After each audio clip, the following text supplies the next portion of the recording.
Ladies and gentlemen, the film you've just witnessed captures three Gregg Center central activities and mission components. And I'll be brief before I turn the floor over to our Eaton lecturer for this evening. The idea for this video came out of our teachers' professional development program that immerses educators in the First and Second World Wars as global events and problems that had to be overcome by the people of the past. And on our 2016 teachers tour, we first met the people of Givenchy-en-Goël and first learned of their quest to mark l'année de Canada this year in 2017. And the way that the people of Givenchy opened their community and their hearts to that group of teachers became one of the most definitive events of that year, that study tour. And the experience also links to another one of our flagship activities to better understand the impact of armed conflict on people and places that it affects. Much of the footage in the film was shot last April, when our team went back to Vimy with 200 Canadian soldiers as part of a professional Army staff ride that culminated with the Vimy Centennial celebrations that many of you may have watched on the television. And it also marked the official inauguration of Givenchy's Year of Canada. That April visit earlier this year was part of our Canadian Army Professional Education and Research Partnership to ready the next generation of Canadian Armed Forces leaders. There are a couple of those Armed Forces leaders in this room tonight that have studied with us. All three of these activities challenge our students and the public to think through what the future holds, as Joel suggested. The next two people you'll hear from tonight are key to that work. The first is Blake Seward, an award-winning educator from Smiths Falls, Ontario, and now I'm proud to say a fellow of the Gregg Center. Blake founded our War in the Canadian Experience Teachers Program well over a decade ago, and now we all work with him, along with tonight's Eaton lecturer, to continually evolve that program, make it better, and grow it. So without further ado, I'd like to call upon Blake Seward, one of Professor Sears' graduate students, among other things, to introduce our speaker tonight.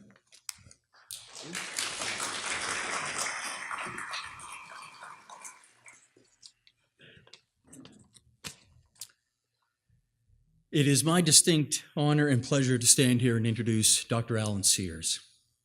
It's my honor because of Alan's accomplishments. Alan's work is extensive and influential. As a professor in the Social Studies Education faculty at the University of New Brunswick, his breadth and depth of knowledge and education issues across all levels, from primary to graduate courses, is extensive. Alan is a leader in teaching methods, international education, civics and citizenship, social studies education, and Canada's history. Alan's commitment to his work has led him to author more than 50 articles and book chapters in such essential teaching resources like New Possibilities for the Past, edited by Penny Clark, and Becoming a History Teacher, editor Ruth Sandwell and A.B. von Haken. And currently, Alan is the editor for Citizenship Teaching and Learning, and some of his recent publications include the books Globalization, The Nation State and the Citizen, Dilemmas and Directions for Civics and Citizenship Education, and Education, Politics, and Religion, Reconciling the Civic and the Sacred in Education. Alan crisscrosses the country, working for various government and non-government organizations, helping to promote education processes to engage youth in our education, in our electoral systems, issues in civics education, and historical thinking to help our teaching profession understand more deeply the complexities, much like what Joel was just talking about, of Canada's history and the complexities of what it takes to be a citizen in this country. Alan's research has included work on the connections between history, citizenship, processes of history teacher education, and the relationship between religion and education. This research has fostered a global network of academics and teachers from England, Netherlands, United States, Australia, and elsewhere, all believing that collectively we can promote a better and more informed and more engaged generation of citizens. In 2011, Alan joined the Gregg Center team to develop a graduate course in education focused on the teaching of Canada's history and centered around what is now the Canada War and the Canadian Experience professional development tours in France and Belgium and the Netherlands. The graduate course was first offered in the summer of 2012 and is now a regular part of the tour, and we've never looked back. And I have benefited from that graduate course. The Gregg Center works very hard to maintain our own network of teachers from all of our tours, and we are making a difference, as many alumni are now leaders, and many of the alumni are in the room here tonight, in professional development in their respective provinces. I started by saying it's an honor and a pleasure. It is a pleasure to introduce Alan because Alan is now a good friend. If you've ever had the chance to go for an early morning run with Alan, I would recommend that you do so. I say this because during a morning jog, Alan imparts his wisdom and extensive knowledge concerning democratic citizenship and civic engagement and the issues in teaching Canada's history. You see, for Alan, his work is with him at all times, and his commitment to democratic institutions is unwavering. And this passion is contagious. Alan was my thesis advisor at UNB, and although I have completed my master's, he continues to be my advisor.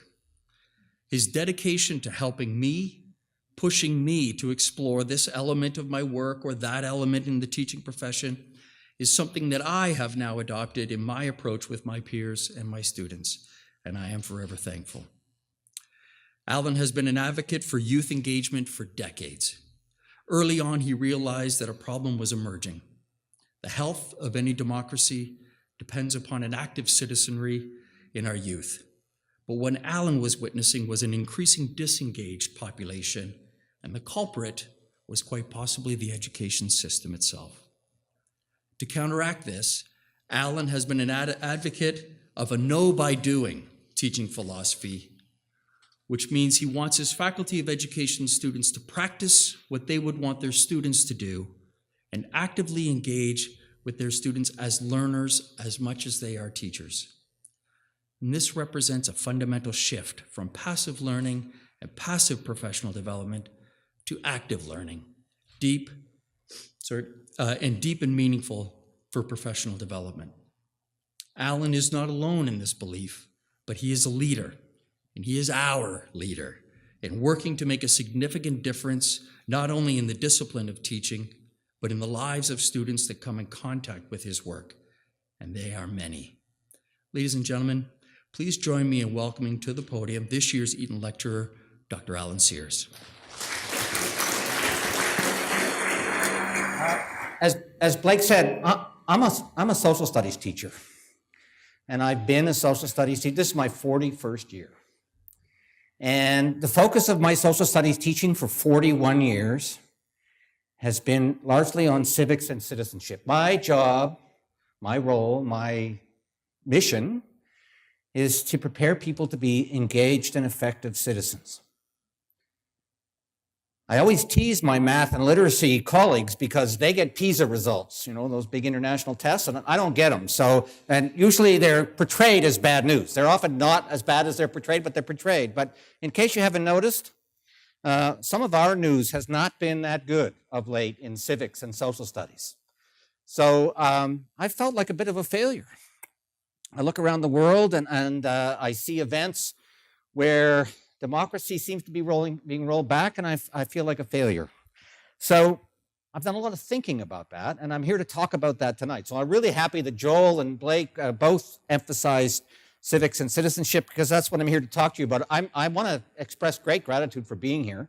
I think I'm the first non-military historian to give the Eaton lecture, so all of you who came for hardcore military history, I apologize. I am going to talk a little bit about teaching it, but I am very grateful to the Gregg Center. I'm very grateful to my university, to the Alumni Association who plans this event. I'm grateful to the Eaton family and the Eaton Foundation for their support of this event, to John Irving and the Irving family for supporting this event, And I want to say a special thank you to Lucinda Flemmer, who sent me to the Netherlands for 2 weeks, twice. The most recent time was this summer. And we had a wonderful time with 10 teachers, Mark Miller and I, in the Netherlands this summer. We did a much better tour than they did in France and Belgium, but we won't dwell on that. In case you haven't noticed, people like history. You know, I'm a history teacher and I go to parties, and sometimes someone will say, "What do you do at a party?" And I say, "Well, I'm a history teacher." And inevitably they say, "Oh, I hate history." And I say, "No, you don't." And they say, "Well, don't tell me what I like and don't like. I hate history." And I said, "No, you don't hate history." I said, "I do. I hate history." And I said, "Well, tell me your 5 favorite books." And inevitably, several of those books are biographies or historical fiction or sometimes outright histories. And they say, "Tell me your 5 favorite movies." And inevitably, again, some of those movies are history. And I say, you don't hate history. You hate history teachers. And with good reason. I could tell all kinds of stories about my wife, who hated history till she met Blake. And she came on that first tour in 2012, and she said, "Look, I'm just coming to see France. I'm not doing any of this history stuff. I'm especially not doing one of those soldier bios that you do." And Blake convinced her to do it. And every term since we've returned from France, she's taken a history course at UNB. So Blake convinced her. She meets a good history teacher, and she liked history. And in case you hadn't noticed, people do care about history. We've been fighting about it a lot lately. Here's just some of the examples. We're fighting about whether or not we'd even honor the great heroine Nellie McClung, because she was, of course, a supporter of eugenics. It's complicated, right? I love the debate at Wilfrid Laurier University about whether or not to put the prime minister statues up there, and they decided not to put the prime ministers, all of them, their statues up there. I wonder if they've realized that the name of their university is attached to a prime minister, but don't tell them. So the Ontario public elementary school teachers voted, asked us to remove John A. Macdonald's name from schools, and the same day, the Globe editorial said, "Goodbye, Sir John A., goodbye, Canada." So we're tight, and this isn't just here. This is a global thing, and I'm purposely avoiding the United States because we all know about Charlottesville and some of the debates there. The one here in Hong Kong is the one I love the best. I love it. 2012, 100,000 people hit the streets in Hong Kong to protest a change in the history curriculum. Oh my goodness, wouldn't I love to see 100,000 Canadians in the streets? And what happened was the Chinese government has a problem. They've got Hong Kong and Macau, and the people of Hong Kong, there's all kinds of evidence that the people of Hong Kong are less and less likely to identify themselves as Chinese. Not ethnically, but nationally. And so the Chinese government was trying to slip in a change to the curriculum to what they called national education, which, of course, would focus on patriotism and loyalty to China. And 100,000 people hit the streets. And if that's not enough, when the Japanese change their curriculum, they don't hit the streets in Tokyo, but they do in Seoul and Beijing, because they care passionately about what Japan teaches, especially about the Second World War. Or more importantly, what they perceive Japan doesn't teach about the Second World War. And Australia topped it off. When I was in Australian sabbatical in 2008, and the history wars in Australia were just heating up. And John Howard, who had just lost, had been a 2-term or 3-term Liberal, that doesn't mean the same thing there as it does here, Prime Minister, when the Australian Museum came online, the National Museum, and he raged about what he called black armband history. That's the bad news about Australia. And the people that were arguing against Mr. Howard talked about, well, you don't want black armband history, but we don't want 3 cheers history. Hip, hip, hooray for Australia. Australia's interesting. You know, we arrived there, my wife and I, on sabbatical about the 7th or 8th of January. So one of the first things we got to do on the 26th of January is celebrate Australia Day. And one of the first things we saw as we walked down to the Sydney Harbour, and the bridge is there, and the Opera House is there, and everybody's decked out in their Australian finery, is a plane flyby with a big sign behind it that said, "Sorry Day." Because you see, Australia has a problem. They were actually constituted, they became an independent dominion on the 1st of January, and that's already taken as a holiday. So when they talked their national day, well, they chose January 26th, which is the day the so-called First Fleet sailed into Sydney Harbor. Well, some people in Australia see that as sorry day, as not a happy time. So these things are contested. So the good news for us, if we're history teachers and we care about history, Jennifer Welch tells us in her Massey lectures, history is back. And she also tells us in this book, she argues passionately that history is fundamental to democratic citizenship. And that's what I'm here to argue tonight. That history, good history teaching, knowledge of history, a good sense of what it is fundamental, as you've already heard from a couple of people that it is. So that's the good news. History is back. People obviously care about history. They're fighting about it in the streets. They're arguing about it in the newspapers. It's great. Well, the bad news is we're fighting about it. And sometimes not very productively. We're screaming at each other. And it's not just in history that we're screaming at each other. When I began this by saying I sometimes feel like a failure as a civic educator, we're just screaming at each other. Again, this is a French political science, this Nicole Baccarin, speaking about the election last year in France, earlier this year in France, and she says, I've never been so worried, so stressed out, and so shocked. Most unnerving has been the division of the country and the hatred that came out of groups of people who can't discuss anything, can't understand each other, can't talk. It's like they don't even speak the same language. Here's Brian Gable's take on it. The left and right as armed camps. You've seen it in the news. You've seen it. It's not just in the United States. It's here. It's in Europe. It's across the democratic world. One of the best books I've read on history, on social studies education in a long time is called The Political Classroom, which is quoted here by Diana Hess and Paula McAvoy. It's a superb book about nuanced teaching of history and social studies. And they say the current era of polarization is not just a thin version of democracy, it undermines democracy. And there's some other work about this too. There's been a series of articles in the Journal of Democracy on something called the deconsolidation of democracy. And by that they mean they've done studies across the democratic West. And the really scary part is not just that people are yelling at each other. It's that what they ask people, is it better to have a strong leader or kind of a vigorous democratic debate? And lots more people that are siding for that strong single leader. They're less convinced that the rule of law is necessary, or a free press, or any of those kinds of things. And you've seen some examples of this. And this is the deconsolidation of democracy, the fact that democracy is undermined. And one of the key points I want to make tonight is I think it's undermined because we don't do nuance. Citizens want simple answers. We want our heroes, the people that we put up in those statues, we want them to be pristine, heroes, faultless. We want to be able to hang on to that. Or we see them as totally evil, racist or misogynist, against social justice. The trouble is, they're often both. It's far more complicated than that. As Alexander Solzhenitsyn says in the Gulag Archipelago, if only it were all so simple. If only there were evil people somewhere insidiously committing evil deeds.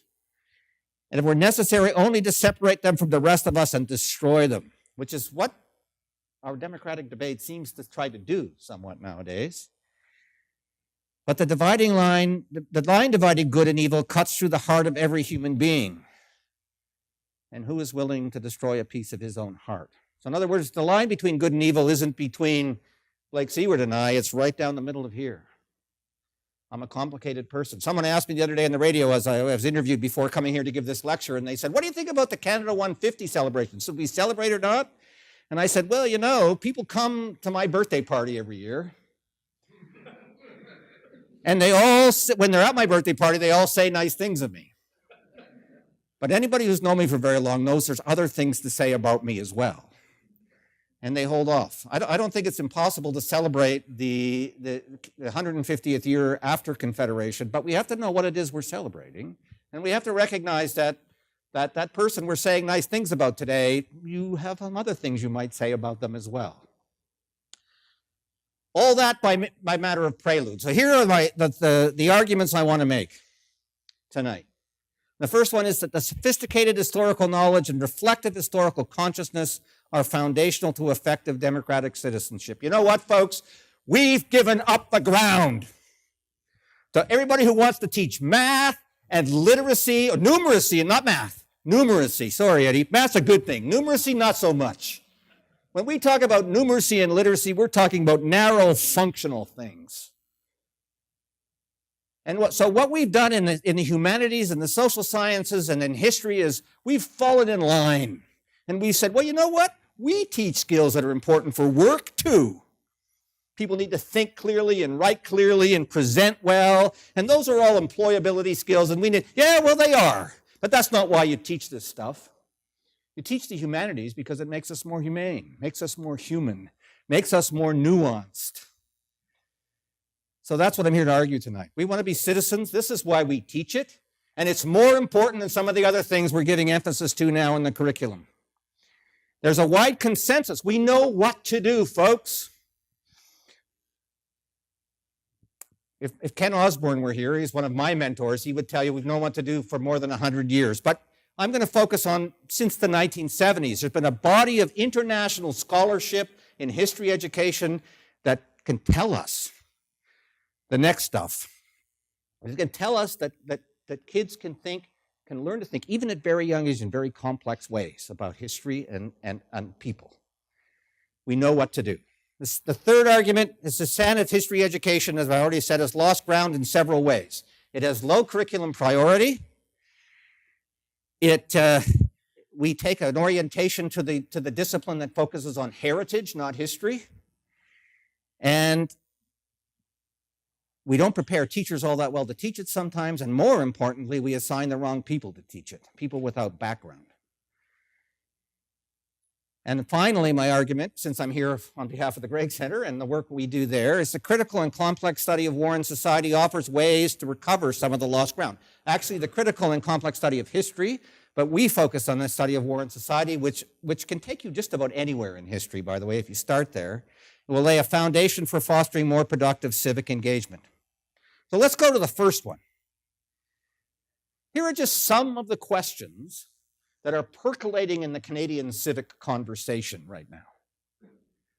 These are very complicated matters, and they require you and I and those 18-year-olds that Joel was talking about. In fact, I would argue they require, I'm all for 16-year-old voting, and we could argue about that later, but that's been a debate in New Brunswick and elsewhere, I know. How should we elect representatives to our government? What are reasonable accommodations for diversity? How do we balance fiscal responsibility and rights to education, health, and other government services? How can we build positive and just relationships between Indigenous peoples and settler populations? I put that right in the middle because I think that's at the center of Canadian civic conversations right now. Who or what should be the focus of public commemorations in our communities? What are Canada's obligations to the international community through our alliances, the United Nations, and other relationships? These are just some of the questions. And you know what? The school curriculum addresses them. Take a look at this. This is for Ontario, for that one about settler and Indigenous relations. And here are some of the things that young people in Ontario are expected to be able to address in grade 5. In grade 5. 10-year-olds are supposed to be able to answer questions like, if you look at the consequences of the interactions between First Nations and Europeans in New France, which were of the greatest significance to Europeans, to First Nations, which are most significant to Aboriginal and non-Aboriginal Canadians in the 21st century? Can you answer that question?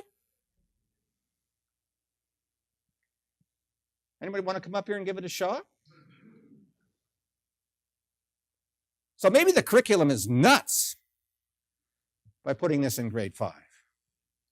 I'm going to go back to what I said before about research on history education. The curriculum isn't nuts. Young people can actually wrestle with these questions. We know they can. And we also know that they cycle in their complexity and they need to come back to them at different levels over different times. But things like historical significance is at the center of some of the new work on how we teach and learn history. I have a graduate student, I talked about this on the radio the other day, and she wanted to teach Canadian immigration history to grade 1 students and see what they made of it. And she brought me the unit and I said to her, well, maybe you should try it at grade 3. I'm nervous about this. It's not going to work. And as a good graduate student, she said, well, you're my advisor. You gave me advice, and I'm not going to take it. Now, Blake did some of that too, I might point out. And so she went off, and you know what? If you study something and it doesn't work, that's important to find out too. Except it did. These grade 1 kids made connections to their own family history. They understood push and pull factors, what pushes an immigrant away from the country where they are, what pulls them to Canada. They understood that not everyone was well received when they got here, and some of the dilemmas that they faced. They handled, these are 6-year-olds wrestling with some of these complex ideas. I really wasn't very happy because she proved me wrong. So I told her, well, you do this, but you live and breathe it. This is your stuff. I don't know that every teacher could do this. So she's currently doing her PhD to prove me wrong again. She's working with groups of elementary teachers in Ontario and New Brunswick to show what they can do. So these young people can enter this conversation, but the conversation is complex and it's nuanced. And good history education helps young people get into it. There are many aspects of history education, and I'm going to summarize some of them tonight, but just I have 6 elements of consensus, and I'm very grateful to have all kinds of history educators in the crowd that I know from Ontario mostly, and I hope they don't ask any questions later because they will point out to you all the things I left out. But we know that history education must move beyond the transmission of what historians know to include attention to historical method, how historians know. Young people need to be engaged with primary source documents, secondary sources, and wrestle with historical questions. In fact, they ought to be able to figure out what those historical questions are in the first place. And we know if you happen to go to Dieppe, to Juno Beach on the 75th anniversary of the Canadian landings there, you would have noticed a special memorial set up with posts. On the top of the post was the name of a soldier who died, and one of the 300 and some soldiers who died at Juno Beach. And on the front of the post was a QR symbol. If you scan the QR symbol, you got a soldier biography up on your phone or your tablet or whatever you scan. Those soldier biographies, which most people thought were written by professional historians, were written by the students in Blake Seward's grade 10 class in Smiths Falls, Ontario. I'll let them tell you later about what they're doing now with beer labels, but it's really interesting. History education must include attention to historical consciousness, or how individuals and groups narrate themselves, their communities, temporally, past, present, and future. What we know is people like history, they feel connected to history, and all of us as individuals and as collectivities have a story of who we are, past, present, and future. And that story shapes how we act in the world. We not only narrate ourselves, we narrate the other. Recently, I edited a special journal of issue of McGill Journal of Education on history education, and there was a great piece from Catalonia referring to some of this. And they explored how young Catalan kids narrated the history of Catalonia and how that compared to the school history. And it was quite a bit different, actually. Here's what those authors said. In contrast with students elsewhere, Catalan students seem to narrate a decline history, whereas American students and English students narrate a progressive history, and German students and Northern Irish students narrate an ambivalent history.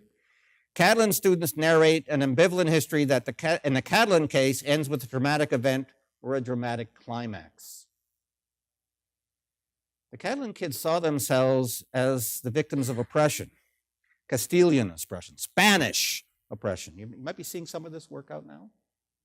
This is a powerful narrative in Catalonia, and it matters. And by the way, those other narratives they talk about here, there's really good evidence that American kids think about the history of the United States as almost continuous progress towards greater freedom and greater prosperity. Even kids from communities who shouldn't think that. And that matters. If you're a civic educator, if somebody thinks that about their country, you're going to want to disrupt that. On the other hand, those Northern Irish kids are very pessimistic. When you talk to them about the troubles, they don't see a way out, because what they see is someone coming along to try to fix it, and then a dramatic event that stops that fix. So they're very fatalistic. All of those narratives are important. So kids not only have to know history, they have to understand how it works in their own lives and how it works in the lives of other people and other groups. There are many places where history is learned, and this is hard for teachers, but you want to know something, there's a great book called Canadians and Their Past, which did a massive national survey of where Canadians interact with the past. And it's not much in school. They're the people I meet at the parties that hate history. Except they don't hate it around the dinner table or at the local museum or at the local memorial site. They engage with those. They feel those are important. When we ask them, and when we're asked of that survey, where do you get the most accurate history? They say museums. And you ask them why, and they say because it's unmediated. The stuff is right there, and no one's telling me what to think about it.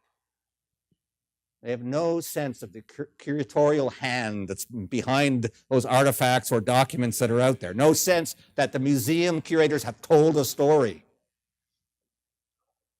We can't ignore that, the learning that people bring with them from the next most satisfying place to learn history is around the dinner table. It's family history. And young people bring all these histories to school, and we can't ignore them. We have to engage them in good history education. Pedagogy, we've already heard tonight, pedagogy in history education must engage students in active consideration of evidence about the past, the assessment and construction of accounts about the past, and consideration of complex questions requiring judgments about the past and its implications for the present and the future. I don't know if Mark Milner remembers, but a few years ago, I was asked to come and speak to the UNB History Department about movements in high school history. And I went down and I said to them, okay, you guys, what I want to know first is why you don't teach history to undergraduate students. And they said, well, what do you mean? We teach history to undergraduate students? I said, no, you don't. You walk in your undergraduate classes, you say, this happened, and this happened, and this happened. When you're at the library getting ready for your next conference, it's all about the argument, the discussion. It's open, it's fluid, it's contested. When you get to the classroom, this happened, and this happened, and this happened. I said, in the library, in the archives, you're acting like historians. In the classroom, you're not. Teach history in the classroom. That's what we need to teach. When you tell people what happened, you're telling them about history. You're not teaching them history. You teach them history when you engage them with the subject. And I've already said this, research evidence makes it clear that young students can think in sophisticated and complex ways about that. They can begin to do nuance. And we know that effective history education requires well-educated history teachers. I edit the journal Citizenship, Teaching, and Learning. I'm going to steal a little bit from civics for this. On the day before I left to come here, I accepted for publication finally, after a revision, a review of literature of 100 studies from around the world. It's by some of the premier researchers. And these studies are based on a database of about 140,000 students in over 30 countries. And the first finding of that review, that meta-analysis, was this. Across a number of countries, researchers have connected the experience of an open classroom climate. So by open classroom climates, they mean a climate where students are asked their opinions, where they encounter multiple perspectives, where they have problems to wrestle with, and they're allowed to come to different conclusions based on the evidence that they engage, with which they engage. That's what they mean by an open classroom. And what are the outcomes? Positive outcomes in civic knowledge, expected political behavior, and supportive attitudes regarding gender, ethnic, and immigrant rights. If we teach well, it makes a difference in how people are in the world. Now, the ground we've lost. History is a low curriculum priority. We do literacy and numeracy almost everywhere, to the exclusion of almost everything else. Those are the things we test. Those are the things we put in the newspaper. Those are the things we seem to care about. History curricula are often the last in line for revision and resourcing, and history teachers are among the most likely to be assigned to teach out of field. In other words, without background. If you want to teach those complicated things I talked about before, you want to teach that grade 5 class to wrestle with what was the important issues between the Wendat and the Europeans, you better know something about it. If you don't know anything about it, you know what you're going to do? You're going to retreat to make them memorize what's in the textbook, because that's safe. And this is a dangerous territory to be in, talking about relationships between indigenous and settler populations. And if I don't know it, I'm not going outside the bounds of that narrow textbook. I can tell you something. I'm a textbook author for school textbooks, all textbooks for school history, including mine. Sorry, Mark. Are superficial, banal, and inaccurate. The mandates of textbook making make them superficial, banal, and inaccurate. So if you want to teach a superficial, banal, and inaccurate version of history, give them my history textbook. Or anybody else's, for that matter. And that's probably true of university textbooks mostly, too, because the textbook is not, would anybody ever go to a bookstore and buy a textbook? Oh, that's what I'm going to read over Christmas, I'm going to the beach. I think I'm going to read that. No. Anyway, here's an example from New Brunswick. In about 8 years ago, we had this new curriculum initiative, NB 321C. The only good description I heard of this was by an opposition politician who said he thinks it's the new postal code for the provincial government. We know, the document said, that learning is rooted to high levels of student achievement in 3 foundational subjects: literacy, numeracy, and science. What a load of hogwash. Let me give you an example. All the demagogues you see in the world today that you worry about, they appeal to history all the time. When we say make America great again, we're talking about when it was great. But when was that? And was it great? And was that greatness uncomplicated? And were there issues with that greatness? Margaret Macmillan and Jennifer Welsh, in their books, Margaret Macmillan's book, The Uses and Abuses of History, and Jennifer Welsh's book, The History is Back, both make the point that demagogues around the world love to appeal to history. Margaret Macmillan, especially when she was writing, was talking about the demagogues that were tearing the former Yugoslavia to pieces. But let me tell you something. Left-wing demagogues like to appeal to history, too. Well, this might get me in trouble.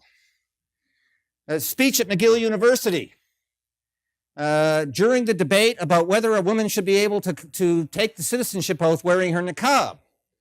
The current Prime Minister, who was then leader of the third party in Parliament, went to McGill to give a speech about this, and he was countering the Prime Minister, who said she must uncover her face, in his view. Was un-Canadian, the Prime Minister said, to take the oath with your face covered. The current Prime Minister said in his speech, "This is not the spirit of Canada. This is the spirit of the Kagamagatu Maru.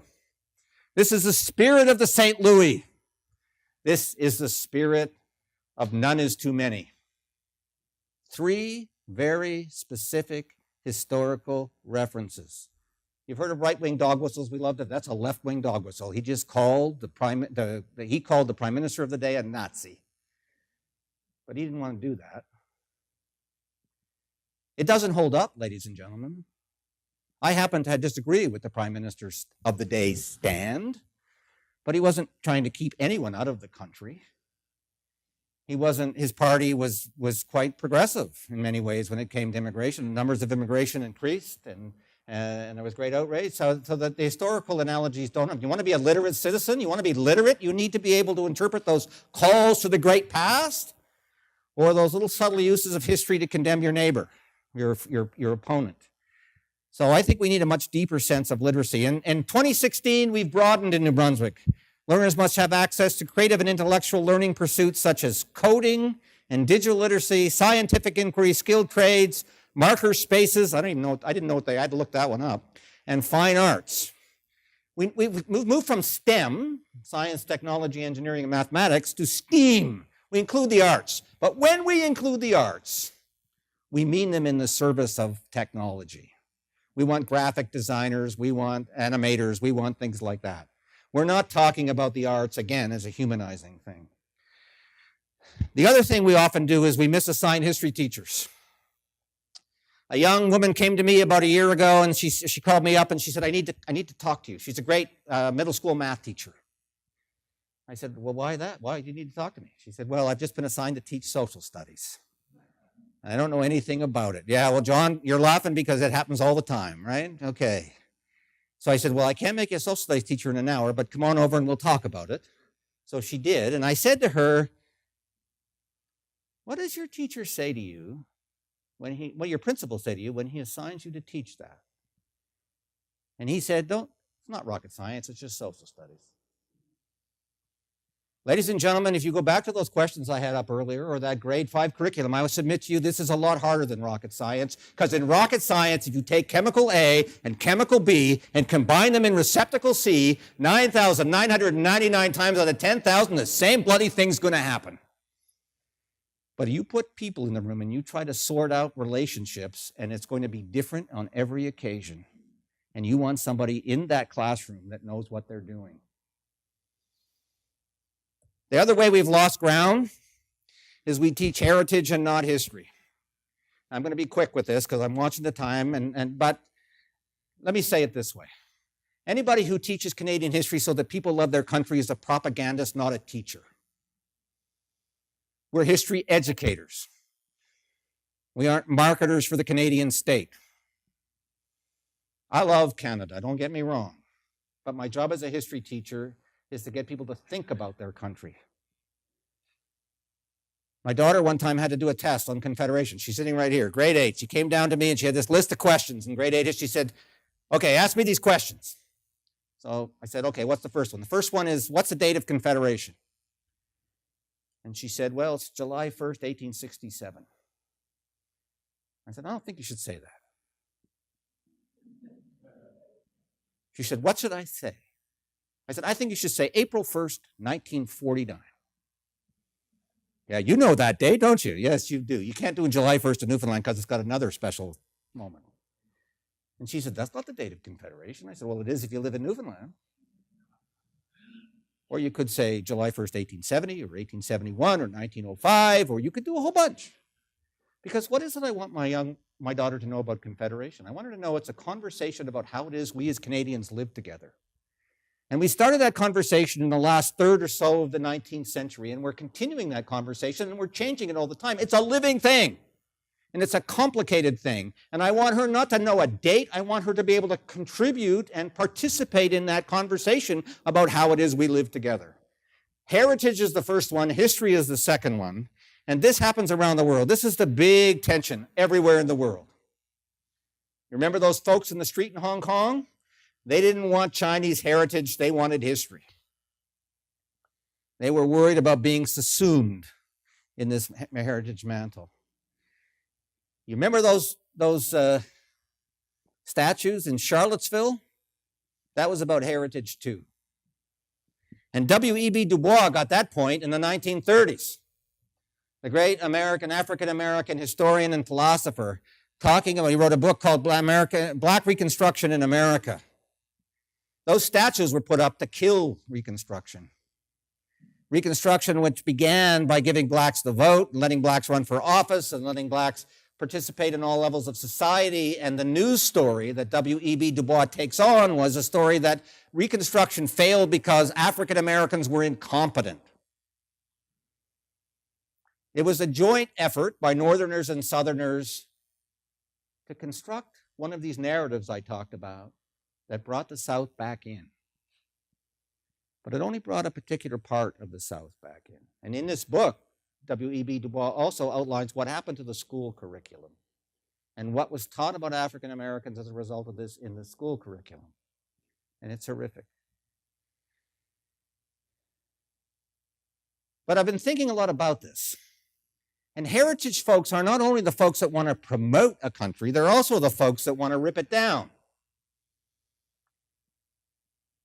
Margaret Macmillan recently participated in a conversation that was recorded in the Literary Review of Canada, and this is what she said. She was talking about the Ontario elementary school teachers voting to take John A. Macdonald's name off, or recommend that we take John A. Macdonald's name off of buildings. And she says, I'm also a bit worried when particular groups say that we have the right to define the past.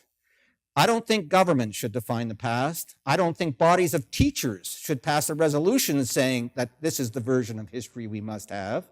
I think history is a debate, and history should always be a debate. We should certainly try and explode false history or misguided history or wrong history, but to have some group decree that this must be our view of the past, it just makes me uneasy. Well, it makes me uneasy too.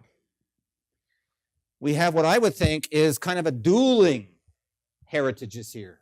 Neither of them are thoughtful, complex, nuanced approaches to history.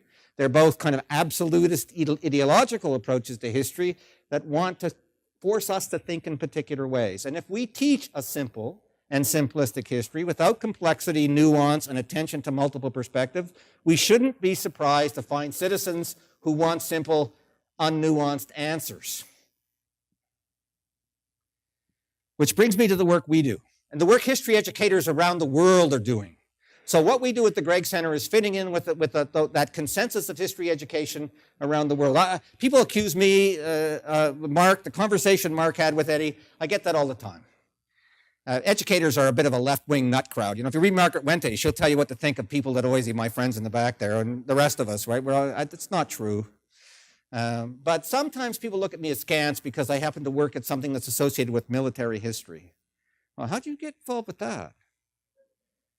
Well, I'm okay with it because I think what we're doing is okay. We want this complex history. We aren't here to promote a heritage version of Canada's participation in military activity anywhere in the world, including at home. We do the teachers' professional development tours, France, Flanders, and the Netherlands. We have a teachers network for the study of war and Canadian experience, which tries to link all of those teachers that have participated in that across the country. And Blake and Cindy particularly do enormous work to try to keep those teachers connected and working together. And we have developed an education portal. And here's a picture of the education portal. We'll send you the link if you like. And on the portal, we've developed units around Peter Seixas' notion of the Big Six historical thinking concepts. There are key big questions to answer about Canada's participation, particularly in World War I and World War II, sets of primary source documents, and the idea is to get the students wrestling with issues around this. So that's here. I want to conclude tonight by talking about 5 reasons why I think we need to study the history of war in society. Why it fits with what I've been saying about history education. First, this is an area where topics are most likely to be presented as iconic and unquestioned.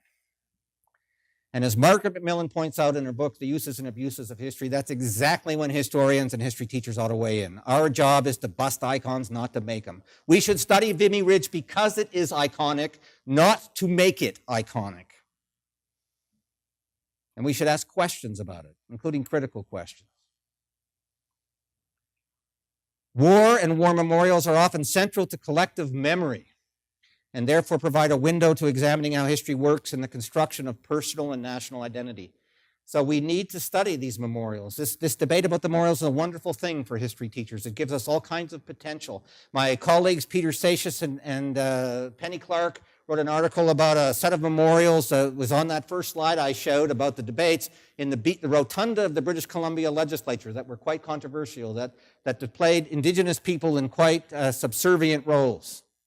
And there was a huge debate about what to do about those. And they make the point that in those memorials, any memorial brings together the past, the present, and the future. And it actually, they say, brings together 2 pasts in a very interesting way. The past about which the memorial speaks,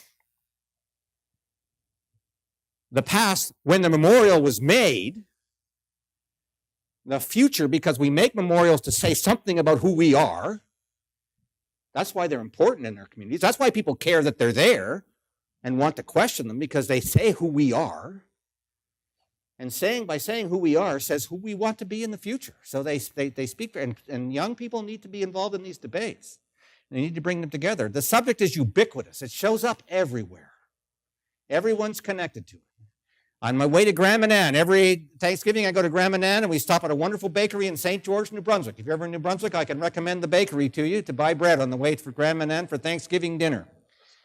And Grand Manan, or St. George, has the University of Toronto. I walked through campus today to find this place, and I know all your banners about all the research questions, really interesting banners, research questions that on the light posts that some of the faculty here are investigating.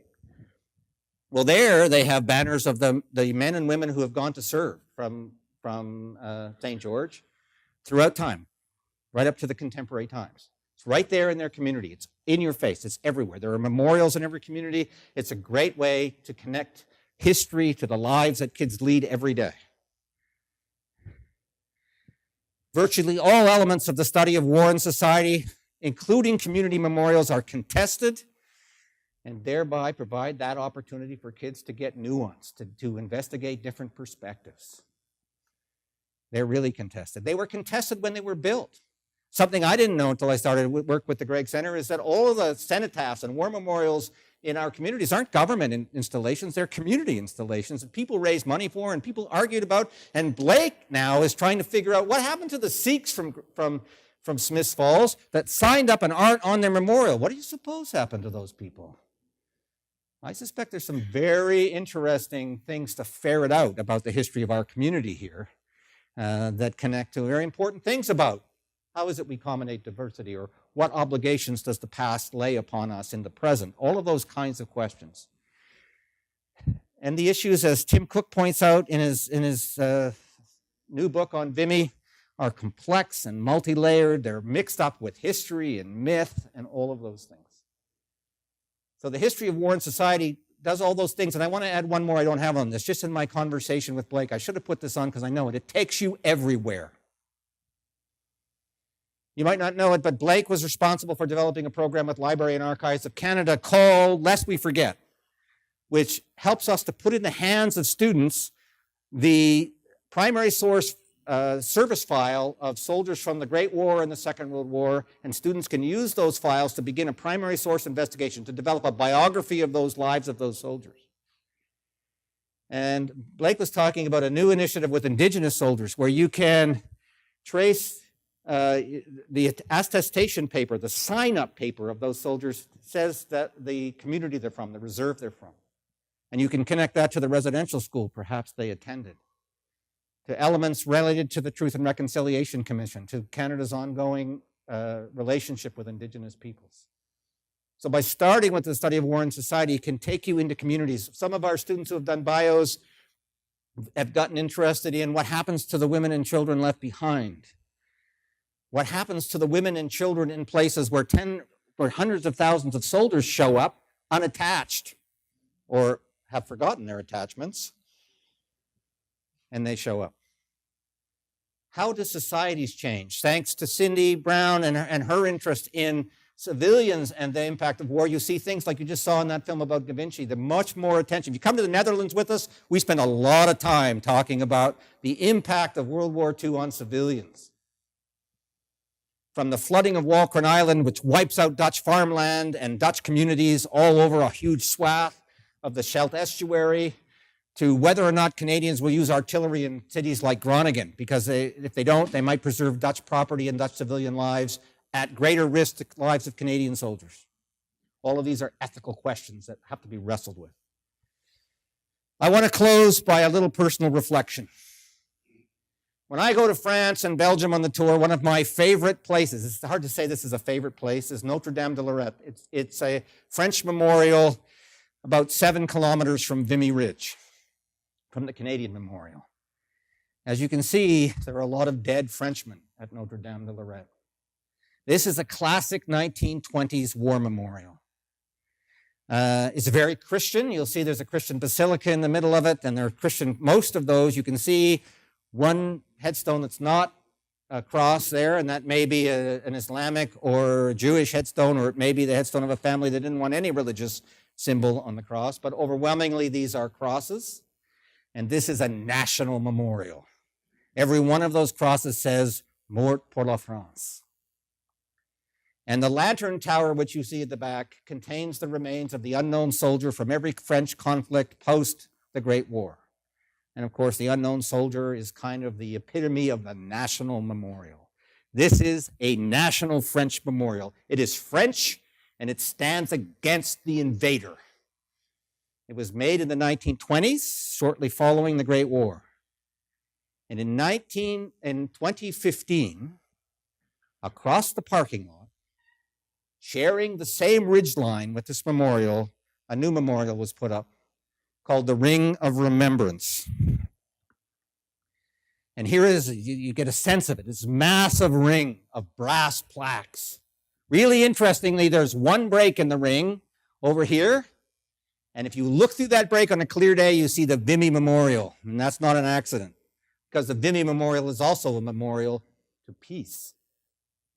Walter Allward designed it. It's definitely not martial in the way many war memorials are martial. And if you walk into this ring of remembrance, you walk through a tunnel and it has the word peace on the wall. Peace, shalom, la paix. It has it in all kinds of languages. And you walk in and you see these plaques. And on the plaques are almost 600,000 names of all the soldiers who died in the Pas-de-Calais region of France in the Great War, in alphabetical order, without regard to rank or nation. French, British, German, Canadian, Austrian, Australian. It's a very different memorial, made in a very different time. And you want to know the truth? When I first saw it, I didn't like it. I was really offended because I had developed a real emotional attachment to all those dead Frenchmen on the other side of the road. And I didn't like to see them mixed up with those Germans, the invader. We're a long way inside France here, folks. I didn't like it. That's exactly why we should be studying it. These places are emotional places. They develop connections to us, and we need to study them. One member of the German War Graves Commission said this memorial was to assert loud and clear that the European Union is more than just a financial and economic program. It is a major step towards peace and reconciliation, which must not just be preserved and developed, but which represents all our futures. Again, memorials are products of the times in which they were made. And this isn't the only one. There's a whole bunch of new memorials going up. If you go to the German cemetery in Langemarck, the German military cemetery from the Great War just outside Ypres, you'll find a whole new monument, very different from this one, but very much in the spirit of this one. This is the new Europe. And young people need to engage this. As one writer recently said in the website, the conversation, what we created is a bunch of historical tourists. People have dropped in and experienced these things without context and uncritically. That's kind of what I'd become at Notre Dame de Lorette. I hate to admit, but an historical tourist. I had lost my kind of step back. And this other monument caught me up and made me step back and ask questions about what do these things mean? What do they say? What do they say about the times in which they were created? What relationship do they have to the history of the period of which they speak? We need to be asking those questions. I'm going to do a little bit of unvenerate bragging right now. My son is an ancient historian. I'm more ancient than him. He is a historian of ancient Greece, and recently wrote an article about the Monuments War, in which he made the point that this Monuments War is much more than about history. It is about who we are and who we want to be. As he said, much more than history is at play. And I submit to you today, in our history curriculum, which has lost ground in so many ways, much more than a history is at play. I think our very democratic future is at play, and I don't think I'm exaggerating to say that. Thank you very much.